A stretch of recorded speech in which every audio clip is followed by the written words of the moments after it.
What's up, Pitmasters? Derek, hello. Happy Monday What's night. going on? Not much. Here we are again, right? Right? Long time no see. Right, exactly. So yesterday, Derek and I hosted a hot takes episode that will be up here shortly. It is live on the YouTube now.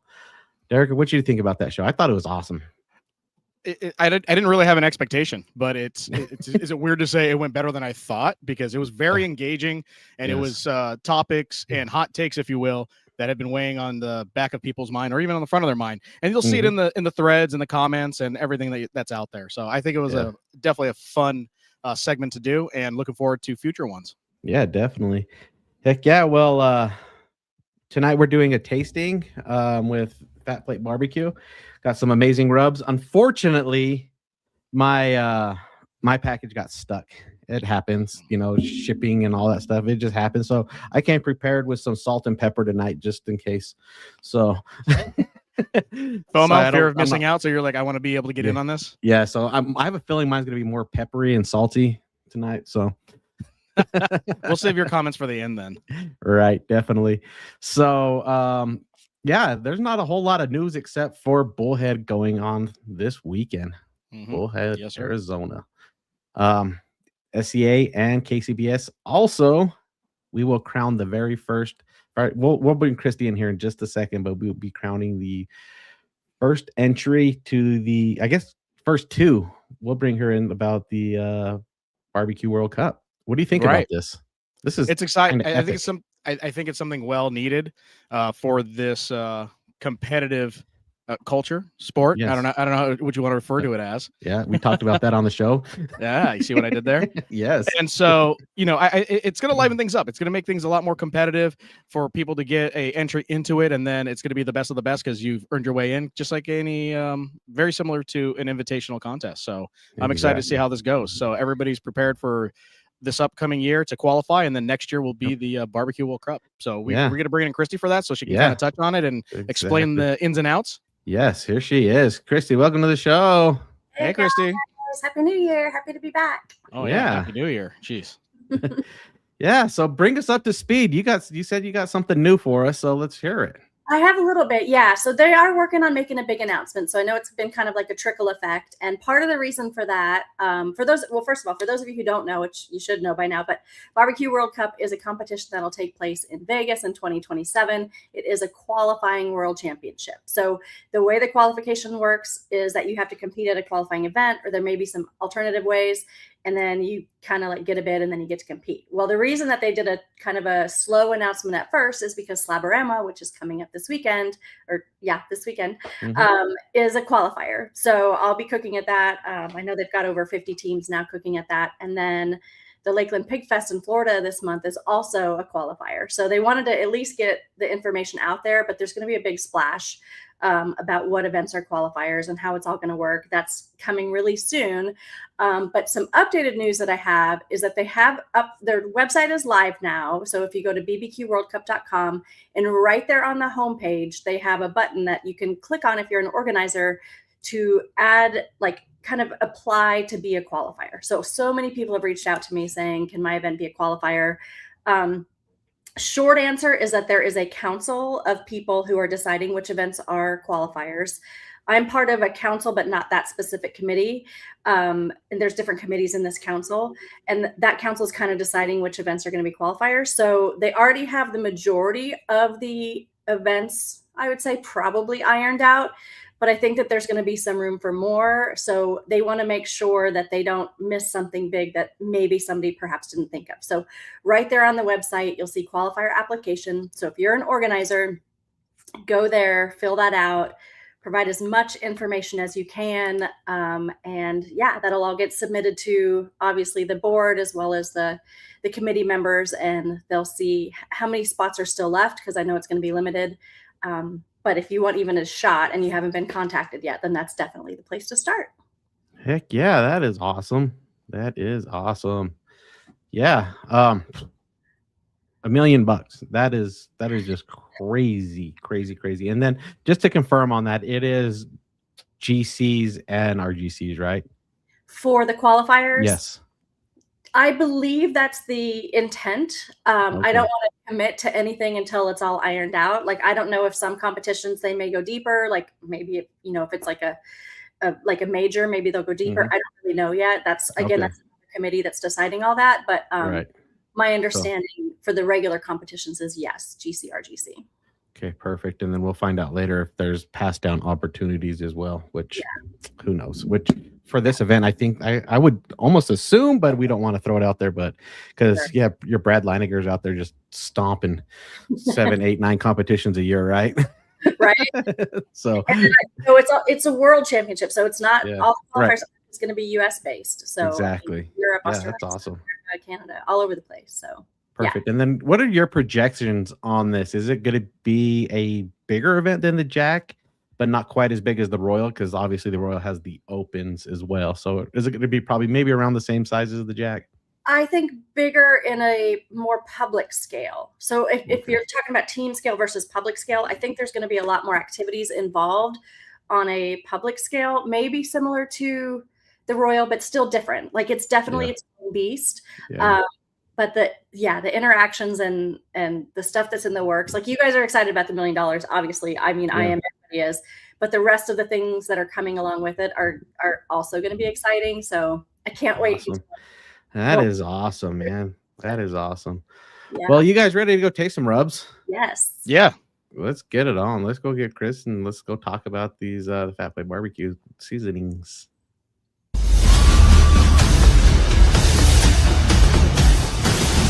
This is the single best investment you can make to become a better cook. Thermopen 1 is the best thermometer I've ever had. My thermometer of choice is ThermoWorks. When it comes to quality that I can trust, this is the company that I go to over and over again. There may be other thermometers out there, but there aren't other Thermopens. All right. Welcome, everybody. How's it been? It's been a few minutes, hasn't it? Did everybody have a good holiday and New Year and all that stuff? Good. I survived. Well, we're going to start off just a little bit different order here. We have a new member to the tasting panel. We got Jordan Davis. We're going to welcome him to the panel. So we're going to actually start off with you on talking about your barbecue accolades and how you were able to land on this tasting panel and being able to give your live feedback. Yeah, man. So I just love barbecue. I'm known as the Smoking Pastor. I have a nonprofit. It's a 501c3 nonprofit. We put meat in food pantries. And so our goal for now to the future is try to be the largest producer of fully cooked prepackaged meat for food pantries. So I've done some comps. I have a lot more fun cooking at like World Food and Royal with teams that are already in the mix. And we just try to stay in our lane, stay as a nonprofit. And I get to rep all kinds of different brands. And so we just have fun doing what we do. I'm glad to be a part of this. Yeah. Very cool. Welcome. Yeah, welcome. Yeah, welcome. Thank you. John. Yeah, I'm John, man. Alaska Barbecue, man. I'm a rep for KCBS, SCA, and RCA. Judge a lot. I am leaning towards starting to compete. Derek, I think I'm going to jump in, buddy. I love it. I love it. I just finished a class in Edmond, Oklahoma, down with Smoked and Furious, Kurt Wallace. Yeah, Kurt. Had Nice, a class dude. this last weekend, and I've got all the secrets, man. I'm ready. Now I just need to start practicing. But I'm probably gonna start just with SCA and a little bit of backyard. Get my feet wet until I can Take get the some plunge. major sponsors or something like that. Maybe I just want to get one under my belt. Let's see what happens from there. But no, thank you. I've been doing this, I think, since day one, and really enjoyed it. Met a lot of cool people and a lot of people that I've been able to hang out with and things like that. But I'm excited about this one. This one popped in the mail just yesterday. Actually, I picked it up on Sunday in my mail and opened it up, and I was kind of blown away. I was like, all right, this looks cool. And so excited about some of the flavors coming up and ready to get started. That is awesome. So many new things right now. This is exciting. Rob, Rob, this is a lot of pressure on you right now, man. Robert Meyer from Union Grove, Wisconsin. Kick-Ass Barbecue and High Stakes Grilling Team. I love competition barbecue.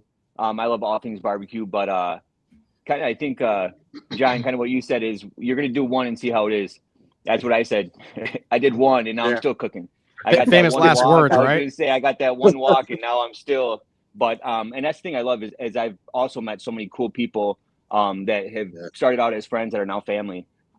Just like this panel too. I mean, you guys are awesome, and I look forward to every tasting. And like you said too, this box was awesome, and it was cool packaging. But yeah, I just love all things barbecue. Heck yeah, and then Christy, no intro really needed here, but Yeah, let's hey have guys. it. Yeah, Kristen Hanover, Girls Can Grill, competition cook, organizer, judge, part of the Pitmaster Council for the Barbecue World Cup. And another new announcement is I am now also one of the event managers for the Open Fire World Championship at Memphis in May. There we go. Awesome. There we go. Congrats. That's awesome. That is congratulations. That is awesome. Heck yeah. And Derek? Oh, me? Okay. Derek Walls. I'm out of San Diego, California, so never rains here. But big into barbecue. Started in my backyard and then worked at a barbecue restaurant, worked my way up into working the pit, and then eventually got into KCBS judging, and then helping organize backyard contest and a state championship out here in California. And then eventually in 2022 got into competition barbecue and actually competing in the circuit along with my teammate Brian with West Coast Barbecue Shop. So I'm still affiliated with Cali BBQ. And then now you can see this banner behind me. Everybody asking about my caterings. They're like, do I just tag Derek_Walls or do you have a name for your catering? So got this one up and running and yeah, just chipping away at barbecue. That is awesome. All right, Chris, we're going to go big screen with you. You got to tell us your background and your barbecue history and why you came up with these ones. Well, first, thanks for having me on, everybody. It is an honor to be on the show. So a little bit about me. Can you hear me all right? I'm getting a little bit of feedback. Yeah, everybody mute for a sec. Yep, we can hear you, but yeah, we hear the feedback too. Yeah. Okay. I started probably 15 years or so ago. I bought a used Primo XL Kamado off of Craigslist, if anybody remembers Craigslist. And, I was kind of going back and forth with the woman who was selling it. It was her late husband's. I really wanted a big green egg because I bit into the marketing, and she sort of convinced me into buying it, and it was all downhill since then. I think I've had every kind of cooker since. But, I'm over here in Western Pennsylvania, a little north of Pittsburgh. So not a huge barbecue hotbed of activity. Especially, when I was getting started. So I would hit up every sanctioned or unsanctioned competition I could get into once I caught the bug. COVID hit, so that really slowed a lot of things down over here. The very few comps that were here were real slow to come back. But luckily, SCA was really big in comparison over here. And we had a lot of great cooks over here. So I started to get into that a little hot and heavy. Also during COVID in my downtime, since I have a background in tech, started an online barbecue supply store. You guys might have heard of boostyourbbq.com, Boost Your BBQ. Still running, not me. I sold it to great people in Cleveland, Ohio. So a little shout out to them. So I started hitting SCA pretty hard. Met a lot of cool people through the barbecue store, through the competitions, and had some luck with the SCA. And once I sold the website, sort of took my competition recipes and the education I got from owning the online store and kind of continued with the lineup that you guys all see and that I have available now. That is awesome. That is really awesome. But yeah, so tonight we're going to be tasting the ultimate purpose beef blanket, dill pickle, and pork powder, right? Yes, sir. Awesome. Well, we're not going to hesitate to get in there. These guys have their rubs. They're super excited to taste them. I will have to taste them on a later date, but let's go ahead and start off with, where are we starting with the beef blanket? Yes. So go ahead and tell everybody where that came from and how that was developed, why they're tasting here. So beef blankets, I'm a carnivore myself, love some beef. What my whole kind of philosophy is, I want to kind of fill the gaps. I want to be a little different with my flavor profiles. I'm coming from Western Pennsylvania. I got to fight to get my name out there. So I don't want to be too similar to other things. So as far as this beef rub went, I didn't want to be pepper forward like a lot of them. I wanted to just kind of sidestep that because, you know, there's some killer rubs that are right there. So I'll try something a little different. So we went the savory route, the herby route. You know, it layers really well with some of my other rubs and other people's rubs. You can tell by the bottling on all of these. I tried to match the label color with close as I could for the rub color, also to kind of pop on the shelf. Beef Blanket was lucky enough to get third best barbecue rub from Barbecue News Magazine. I think it was 2 years ago at this point. So it's been pretty well received. Heck yeah. So feedback, guys. I can go first, I guess. Yeah, no one vomited yet, so I think we're good. We're all enjoying it. First of all, I do absolutely love the labeling on all of them. I didn't think about it matching the bottle. That's matching the spice blend. That's cool. But I just love how bold these are. I am really enjoying the granular level of it. Like it just kind of melts in your mouth, kind of dissolves. And it was surprising because it's got that umami punch to it, but the citric acid in it gives it that lemon note. I had to look to see if it was actually lemon, but I think it's the citric acid, which I really like because beef is such a fatty cut, or it can be, you know, especially with brisket, that having that citric acid is going to be a really nice balance to the fat. So yeah, overall, it's very balanced and savory with that nice surprise on it. So good job. Thank you. I guess I'll go. Kind of touch on like what you said. I like the labeling. But what I like is, especially being a competition cook, I could tell with all your rubs, and I haven't tried them yet. This is the only one I tried, but they're all pretty fine. So I don't have to like run them through like a coffee grinder or a little sifter. They're already, you know, already nice in the chunks that you got in there. Those little herbs and stuff. Those I like those. But like you said too, it's also like one of those rubs that you can like build onto and use. It's almost like a nice base layer. But you can even just use it on its own too. It's got that good beef flavor, but I like that you can build on it. I like how fine it is, and like Christy said, just a good balanced rub. Thanks. The fineness of the rub, I think, is my SCA background.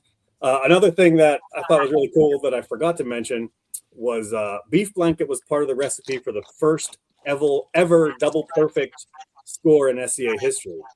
It was a good buddy of mine, Tim Newell, over here in Pennsylvania, West Newton, PA. He got the first double perfect, and Beef Blanket was part of that recipe. So that's something I'm pretty proud of. Congrats. That's big. Thank you.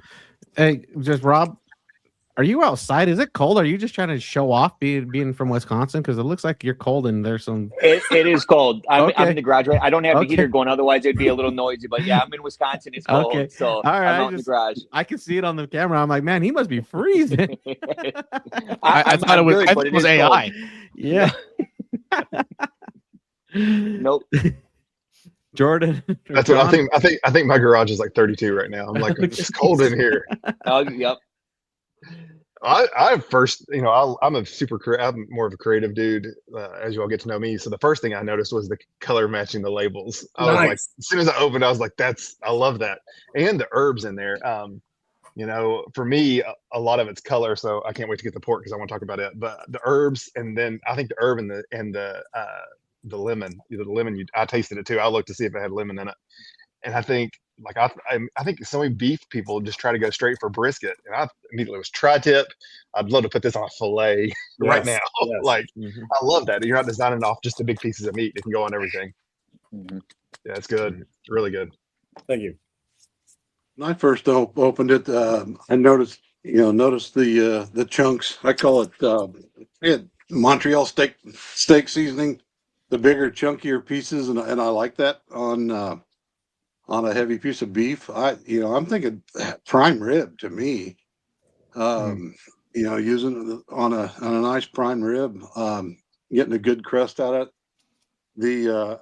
I noticed the citrus, but I didn't pick up on what it was until Christy jumped in there and brought it up. I'm like, that's okay. That's what it was. Yeah. But the herb, the herbs make it interesting. It's just, it's not just a basic paprika, salt, pepper, garlic, and little sugar in there. It makes it little more depth to it, I guess is a way to put it. So yeah, I think smash burgers would be a killer use for it with that. And yeah, I didn't pick up on the color match either, but that's I do like the simplicity of your labels, and kind of basically leading you toward, hey, this is what it's for, not just put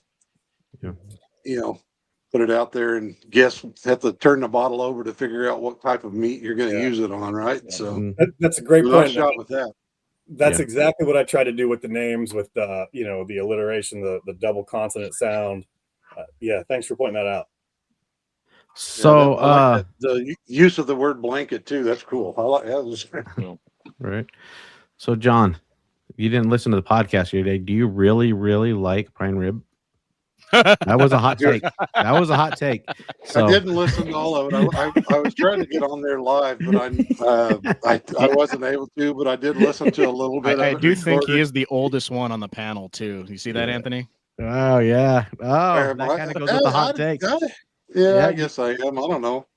All I'm right. not Well, you're 60. I'm not 60 yet, so go ahead and watch that and let me know what you think about our feelings about prime rib. So, about but prime Derek- rib. Okay. All right. No, very impressive, and it all comes together, especially with the presentation, the label on there. So everybody's touched on the label, and then didn't notice, but it jumps out at you now that he is. I found myself looking at the others like, they all do match. They really do match the rubs. Okay, like you got me. And when we opened it for everybody that's watching or viewing, it came in a box like this, laying down. I'm like, okay, yeah, I see you. All right, I see what you're doing. Yeah. So, and I don't know what it is in my mind initially when I see this kind of color. I'm just kind of like, all right, I'm thinking it's like going to be a sweet rub. I think my brain automatically thinks it's gonna be a sweet rub, and that is not what we got out of this. For beef rub, right off the bat, I got the saltiness along with the pepperiness, like the earthiness, the acidity on the back end, and so right away it was more like somebody had mentioned tri-tip, or even on skirt or flank for fajitas. Like it would be phenomenal as a base for fajitas on its own for fajitas because it has that complexity there to help pronounce those flavors and also just naturally hype up the protein.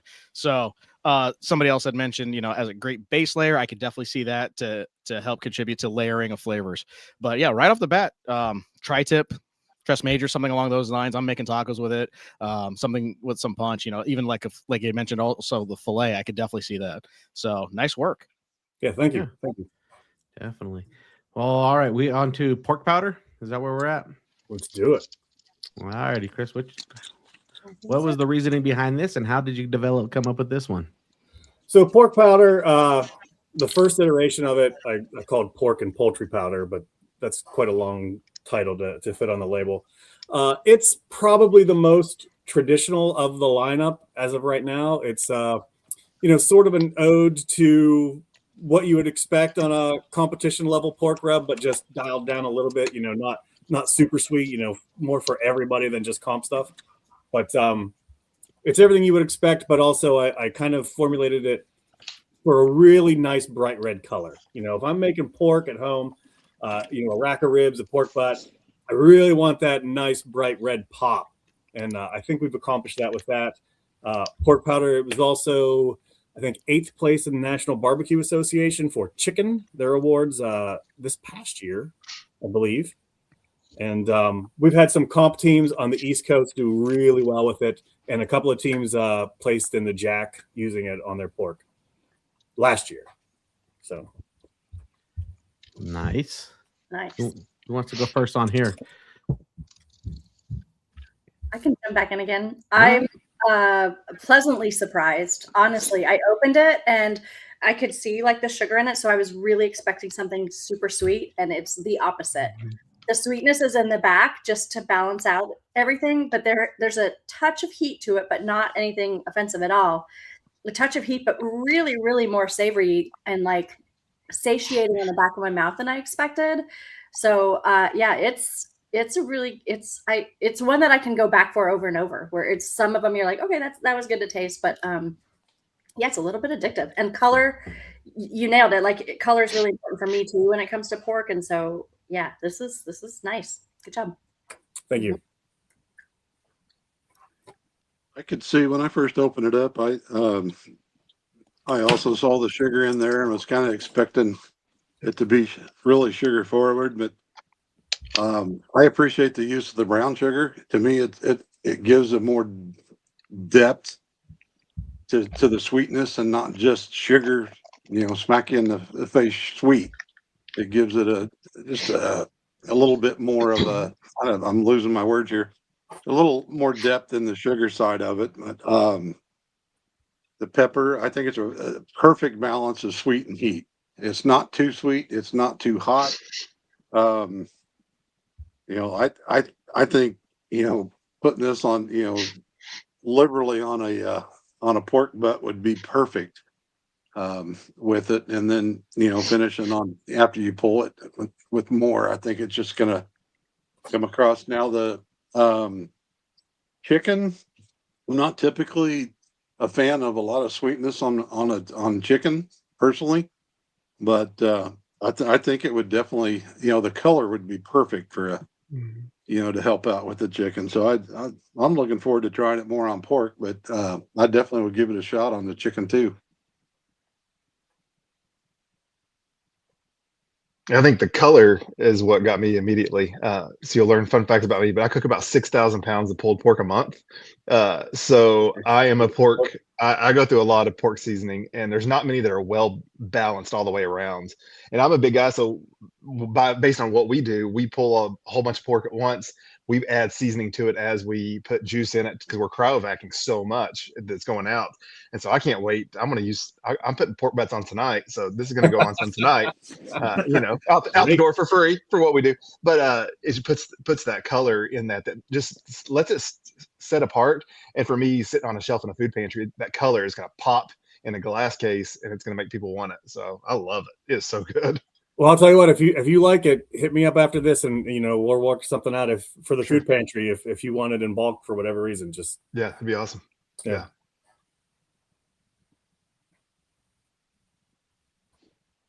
Let's go, Rob. I'm just going to kind of piggyback off what everyone else said. My thing is when I hear pork, I'm looking at something that's going to kind of give nice, bright red color. Also something that's kind of sweet. But like everyone said, this isn't super, super sweet. It's kind of got that salty, sweet, a little bit of heat, but nothing that's super, super crazy. Kind of like you said, it's kind of like your everyday barbecue rub, which is good, but it's also got that finer finish like the beef rub and the other rubs, which will make it good on, like Dave said, pork shoulders or tender, anything that will melt into the pork or the meat, the protein. I mean, this is going to be really good for. And I like that it's not super, super sweet, like everyone said, but another one that I'd be excited to use and just a good looking pork rub. Thank you. And Derek, ice cream, right?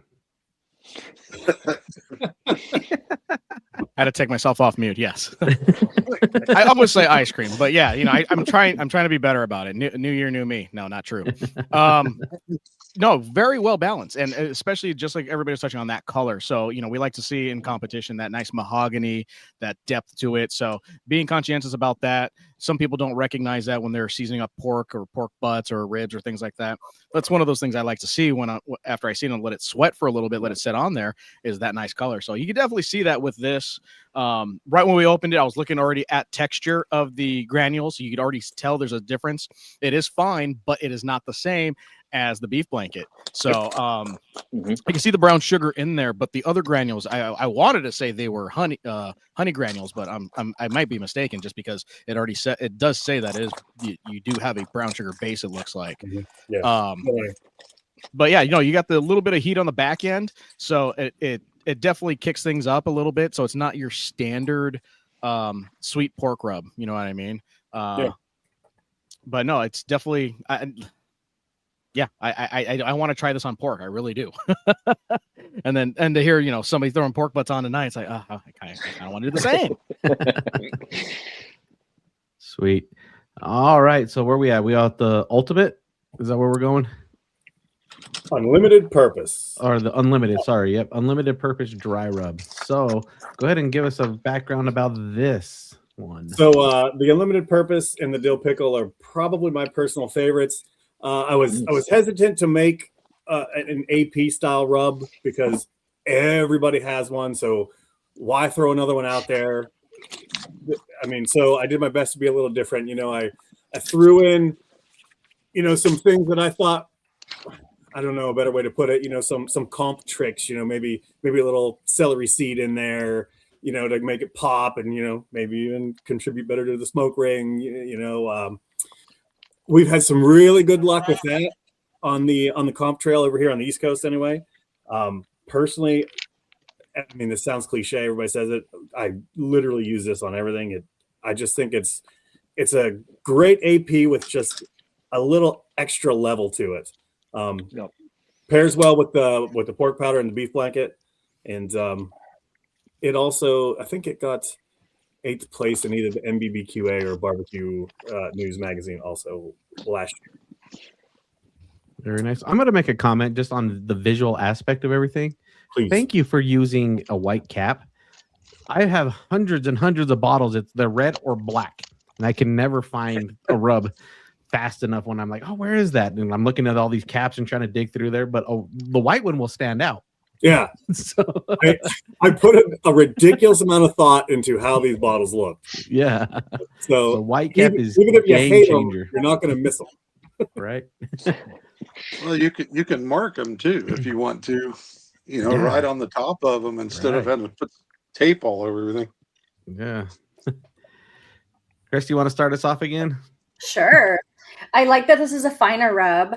And honestly, you've solved a problem for me with this rub. It's like taking Lowry's and a little MSG and combining it already pre-mixed, so I don't have to like take both rubs anymore. Like now it's like all right here.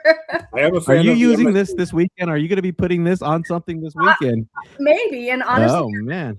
as a finishing, like I can see just a very, very small amount on the bottom of a chicken thigh that would just make your mouth man. so yeah, it's really good. It's like the flavors when like somebody has like a pot of greens that's been cooking for a long time and you're like, what is it that they put in there? And it's all those secret flavors right here. I like it. Yeah, thanks so much. It's even as silly as we're doing dinner here, the wife will throw some corn in a pan with some butter and just some unlimited purpose on it, and it's, man, delicious. Yeah. Heck yeah. I can appreciate it. You know, oh no, another SPG, right? You know,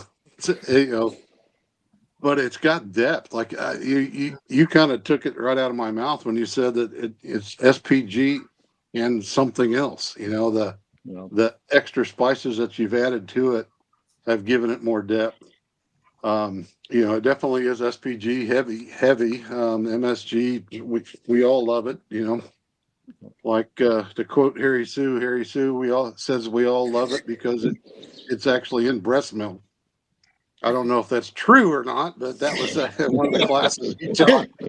I got a pretty good I'm idea. like, well, okay, but I'm anyway, gonna text him and ask him that. I've never heard that. he taught a competition chicken class in Alaska. So I think I saw that on a bumper sticker. 2 or 3 years ago. They might, Donna Sue would be the witness. She was there with us.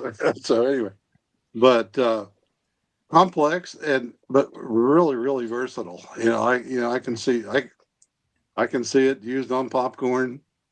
I'm not going to steal your thunder on the ice cream, Derek, but I still don't understand that one yet, but I got to try it one of these days. But exactly, because you haven't tried it. But I do like prime rib, so maybe I could put it on prime rib. It's going to be my candid answer from now on. But no, it's ultimate purpose is a great name for it. I just don't see anything you couldn't put it on. The fineness would be, SCA finish dust, maybe. I can see it being used used there too. So Well, as soon as Christy said the underside of a chicken thigh, I mean, underside of a steak is kind of where it came from. Yeah. yeah, no, I could see that a lot. So yeah, nice job on this one. Real well balanced. Thank you, sir.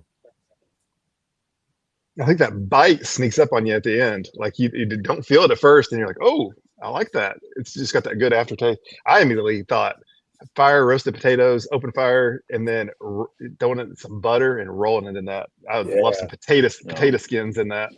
Yeah. So it's really good. Thank you, Rob. I'm just gonna again touch on what everyone said. Actually, this one so far is my favorite.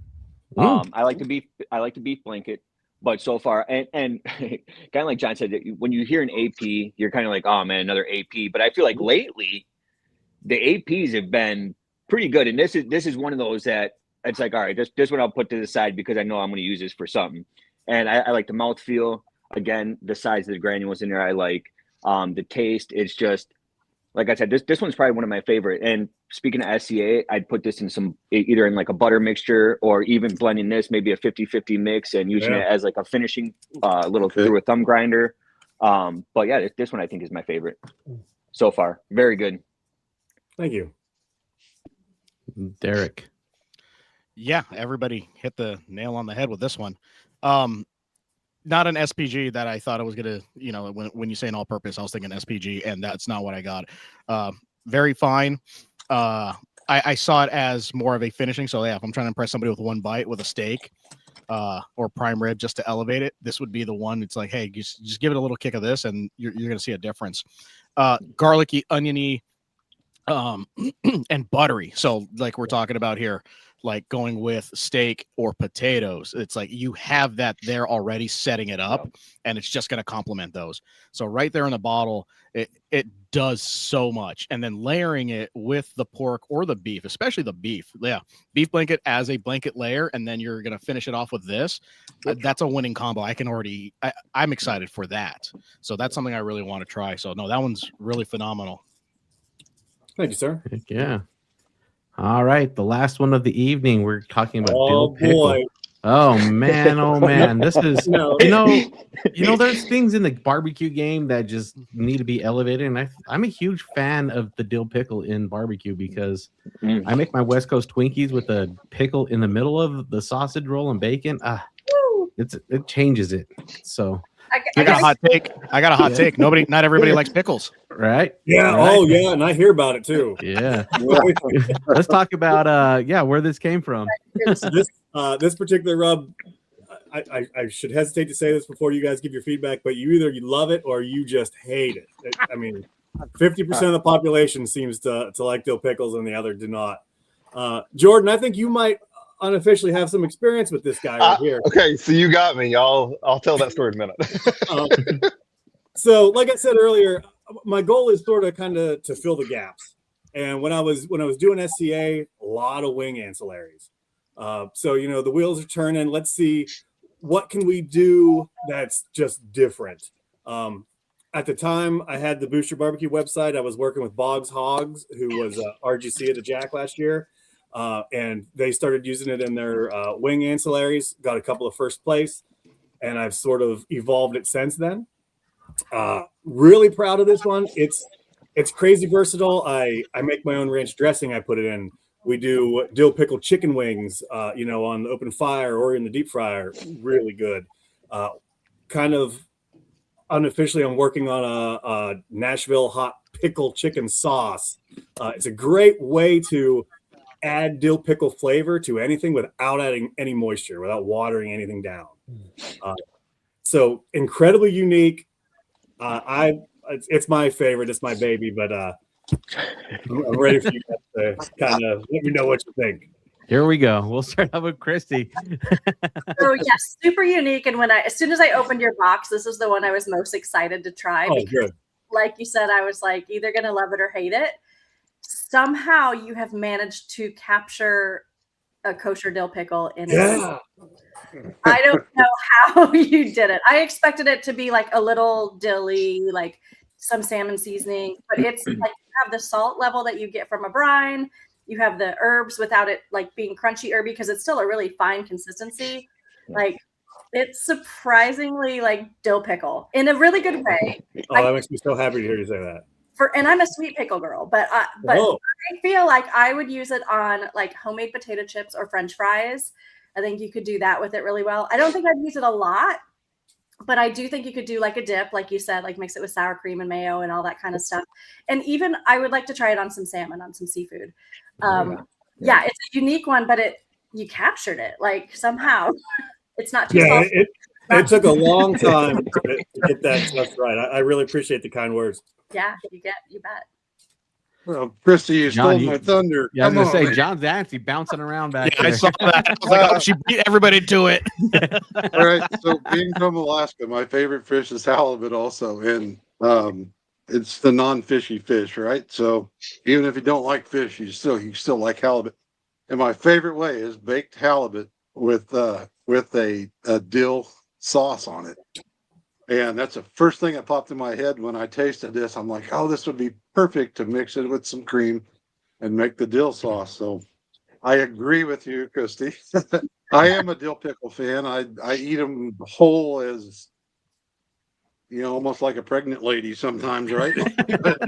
Just as a craving, you have 3 or 4 big pickles, but it's a smack. But anyway, so I 100% dill pickle taste. I mean, you nail it. It tastes, and it doesn't taste like the cheap Walmart brand pickles. Right. It's more like a high end brand. That's got all the dill floating around in it with it. So very good. Again, when I opened that up, I'm like, oh, a dill. That's going to be cool. And so my first thought. Before I even tasted it was okay, chicken wings, and then I jumped on your site and saw that you'd already been using it for that. So I'm definitely going to try that. I've got a contest coming up here with RCA that's got an ancillary for chicken wings, and I thought about using it for that here in Kansas City and seeing what happened. But great job. This is something I can see. It's a love or hate relationship, but thumbs up on my end. Nice job. Thank you. And a hot tip: if you're going to deep fry your fish, or in my case chicken, put some of that in the breading. Oh, it's great. Okay. You get some dill pickle on every bite. Nice. We'll go Rob before we jump over to Jordan because apparently he has a story. So this one, another good one. My first thought was like Greek stuff, like a gyro, or even like a butter chicken or something like a tzatziki sauce. I feel like if you just add some of this in there and just mix it up with some Greek yogurt and use it as like a gyro, like you said, like a dip or something like that. But this one had very good, and like you said, it's not like a cheap artificial dill taste. It's like you're biting into a pickle, man. It's good. It's very good. So I could see it on, like I said, potato chips, gyros, anything Greek or Indian, and very good, very good. Thanks. I hadn't considered that. That's really interesting. Kind of the Greek angle. That's awesome. Jordan. Yeah, so I judged SCA at the Royal, and somebody used the first wing I got after eating 25 billion steaks. Well, it had this on it, and it tasted like it was so refreshing on a wing. And so the next day I cooked next to Boost there, and I'm like, they brought me over something. We cooked a rotisserie, Big Jake and I cooked them on the open pit, and I thought I had a picture of it before, but we frogged chickens, and it is so pretty. And I was afraid the dill would burn on open fire. It crisped up perfect, and that skin is just like the best pickle crispy goodness you can ever imagine. And so my kids, I brought home, I had about this much left, and my kids put it on popcorn 2 or 3 times a week. It is that good. Yeah. Oh, that's excellent. Yep. So, man, I love it. Thank you, sir. All right, Derek. Derek, we're running 100% right now. Are you going to ruin it? This is your baby, right? This is your baby. You need to put it up for adoption. Oh no. You're not a dill pickle guy? Me saying adoption was me being polite too. Find a local fire station and drop that kid off. Okay. So right out of the bottle, very fine. This is the finest one out of all of them, right? Yeah. So this one was super fine. As soon as I poured it out of the bottle into the cap, try to put it back. you get it right here too, right? Like I snorted it on accident because it just started to aerate everything, right? Yeah, I smell dill on my fingers now. Jeez. No, yes, very heavy on the dill. It's my wife and my daughter are gonna love this. They don't have to fight me over it. They're gonna have to fight each other for it. But what did come to mind was the salmon, 100%. It's gonna complement whatever you do put it on. Straight as is, me not being a pickle person, I was like, not for me. But I do want to try it on seafood. Salmon was my go-to, so that's why I was kind of up in arms with John too. I'm like, that was the one positive thing I had. But like you had touched on, adding it to your batter or your breading. That's what got me. I will eat pickles on hot Nashville chicken. So I was thinking also incorporating that into the actual buffalo sauce. So you didn't have, for me, I don't need to have the pickle, but if I still had a kiss of that dill in there, I feel like it would complement it really well. So I did see some positive out of it, but that is not my go-to. That's going to go into the pantry in the house. It's going to make it into the house. It's not going to sit with some of the other rubs that just kind of sit and wait to be used. This is going to make it into the house because, like I said, the ladies of the house, they're going to be all over this thing. My daughter's putting it in popcorn for sure. Excellent. Thank you. You know, Derek, I really like that point that you said, as a substitute of real pickles. Sometimes, honestly, I go to restaurants and I always decide if I'm going to get a sandwich with or without the pickle, just depending on the consistency. There's certain restaurants I'm like, no pickle, because it's going to be, I know it's going to be all rubbery and not crispy or anything like that. Or it's going to slip out in a weird way because they put like 16 slices of them in there. Exactly. So but this is a fantastic substitute for something like that, especially Nashville Hots, because some of these restaurants put terrible pickles on them and make the sandwich worse. But if you just had a little bit of that and know you're going there, sprinkle some of that on there, it's good to go. Very well pronounced. You could tell there's quality in this. This is not your generic, you're not finding this at Dollar General or anything like that. This is it was made with love. I'll give you that. All right. But one of our favorite things to do is sorry to interrupt you, is to quarter those 0 carb tortillas. Hit it with this dill pickle stuff, a little bit of duck fat, throw it in the air fryer for 7 or 8 minutes. 0 carb dill pickle potato chips. It's good stuff. Nice. All right, we're gonna start out with Derek. That leaves only 3 rubs to choose from. Which one you enjoyed the most? Let's get this one out of here. No, I will definitely go with the unlimited purpose. Very nice. That was I love the texture on it, the granular everything. Not your standard SPG or all-purpose. Very, very flavorful. You could definitely use it as a finishing dust. It could be the star, or it could be your closer in whatever you're preparing. So it can, like I said, it could be the all-star, or it could be that closer that's going to seal the deal and make it all right. So no, that's my pick. Sweet. Jordan? I want to pick the dill pickle just because of that.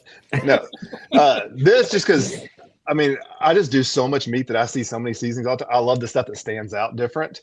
And you get people that I love, like you need to do a collab with Pilsudski has that dill pickle mustard and Kinsey has that dill pickle barbecue sauce. Like I love that brings people in that may not be barbecue people to see a dill pickle seasoning and then throw it, even if they have to throw it in the crock pot, that at least gets them using quality seasoning. So I love that. Awesome. John? Oh, wow. What goes best on prime rib? I'm going prime rib. The beef blanket, I think, just barely beat out the dill pickle for me. I eat more beef than I do anything else, so I think that might be the reason. But that dill pickle, even my wife just snuck in here off camera and tried it because she heard me talking about it, and then she gave it the 2 thumbs up. She really liked it too. So the dill pickle will probably get used first, but I got to go with the beef blanket as my favorite overall of the 4, but very good on all of them. I plan on using all 4 of them at some point. So thanks. Thank you, sir. Yeah. Rob? My favorite is the ultimate purpose. And then I like the dill pickle too. And I think the reason I like this one so much is because I feel like there's so much that you could do with it. And like you were saying, whether it's Nashville hot chicken, popcorn, butter noodles, if somebody doesn't like pickles, I feel like this is a way that you could sneak it in there and they'll still like it. And then like another thing, kind of just to touch on what you said before of how one of the judges was eating a bunch of steaks and then had a bite of this, and it was kind of like a refresher. And this is just one of my little things I do. But in competition, especially like ancillaries and stuff like that, if it's hot in the summertime, I'm going to kind of play to what I think the judges would like. And I think like a dill pickle or a cucumber, something that's going to be refreshing to them is, I mean, this would be awesome. Even on like a rim of a Bloody Mary. I mean, I feel like this is just one of those rubs that you could just play around with. And that's what I think makes it so fun. So this one's my favorite, but this one's going to be fun to play with. Nice. And Christy? Yeah, I'm in the same boat, but I'm going to put dill pickle on top. And I didn't think I would, but I just feel like it's the one that's making my brain think the most. And like the ideas from what the panelists suggested, I love the Greek angle, but like it's the one I'm most excited to like implement and like put into my culinary kind of repertoire and play with.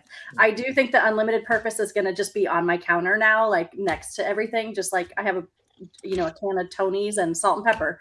I think that one's just going to sit there because it's just going to add pop to everything. But the dill pickle one it's creative. We've tasted so many rubs now for 1-2 years going on this podcast, and your rubs are really, really good. But that is probably the most creative rub that I've seen in all of the tasting that we've done, and it delivered. So thanks so much. That's amazing. One more thing too, even after having that after a couple minutes, I could still taste that in the back of my mouth. Like, but it's not like a bad taste though. And it's like, I could still taste it and it's still good, which it's awesome. Thank you. Hey, Derek. Come on, Derek, come to the dark side. All right, Chris. Now let's let everybody know where they can purchase these from, and then we'll get out of here for the evening. These are all available at fatplatebbq.com or awardwinningrubs.com. On the same webpage, there is a locations link. We're in about 17 or 18, small independent butcher shops, barbecue stores across the country, and hoping to grow that out. So that's where you can find it. Congrats on getting that domain. Yeah. Good job. Yeah. Exactly. That is awesome. That's the tech guy in you. Yeah. No, I pounced on that one as soon as I could. Good job. Sweet. All righty. Well, thank you so much for everybody joining us tonight. Make sure we go and share and tag these pictures of what we'll be cooking. Yeah. And then, Chris, once again, thank you so much for joining us tonight. That was very fun. That was something very unique, and that's awesome. I can't wait to taste them, but we'll definitely be tagging you and showing you our results of our cooks. And once again, thanks to everybody on the panel for spending your evenings with us and giving your input. Appreciate all you guys. Thanks so much for having me on. It's been an honor. Big fan of the show and all of you guys. This is just really great. I appreciate the time. Awesome. No, yeah. Thank you. It's good to see everybody. So yeah, thank you again. Guys. Yep. See you guys. Bye. Thank you. Good luck at Bullhead, everybody. Yep. Thanks. Bye. Bye. Thank you.